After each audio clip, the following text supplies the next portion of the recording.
Depuis 2006, le mois de novembre est consacré mois de la jeunesse africaine par la Charte africaine de la jeunesse de la Commission de l'Union africaine. Cette année, le mois est placé sous le thème « Briser les obstacles à une participation et une inclusion significative des jeunes dans le plaidoyer ». Le thème du mois de la jeunesse africaine est un appel retentissant à tous les acteurs du développement de la jeunesse, gouvernements, organisations internationales, partenaires au développement, secteur privé, société civile et toute la jeunesse africaine sur le continent et dans la diaspora. L'objectif du mois de la jeunesse africaine 2022 est de rassembler les jeunes sous les auspices du Forum panafricain de la jeunesse et d'amplifier un mouvement de jeunesse unifié pour transformer l'inclusion des jeunes en Afrique. Après la journée de lancement le 1er novembre, au cours de laquelle s'est tenue une session de haut niveau du Forum panafricain de la jeunesse au siège de l'institution à Addis Abeba en Éthiopie, plusieurs activités dont les entretiens derrière la mission avec les ministres de la jeunesse de l'UA entre le 7 et le 11 novembre ou encore une chasse au trésor virtuelle Bingwa 28 novembre vont meubler ce mois consacré à la jeunesse.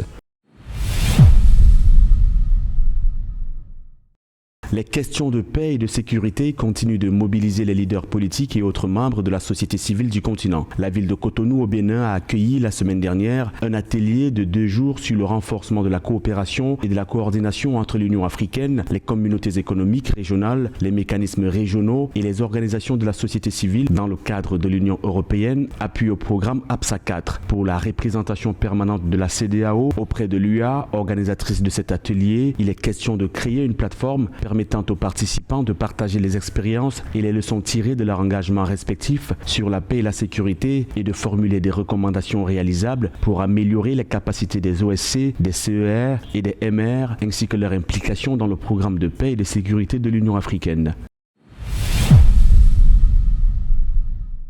Le cadre institutionnel et opérationnel africain pour les systèmes d'alerte précoce et d'action précoce multirisques et du cadre de relèvement Covid-19 pour l'Afrique ont été lancés au cours d'un événement marquant la célébration de la Journée internationale pour la réduction des risques de catastrophe à Maputo au Mozambique le 13 octobre 2022. Ces instruments ont été approuvés lors de la 35e Assemblée des chefs d'État et de gouvernement de l'Union africaine qui a eu lieu en février 2022. Ils visent à renforcer la résilience des pays face aux catastrophes en Afrique. Les cadres ont été lancés par Philippe Jacinto Nyusi,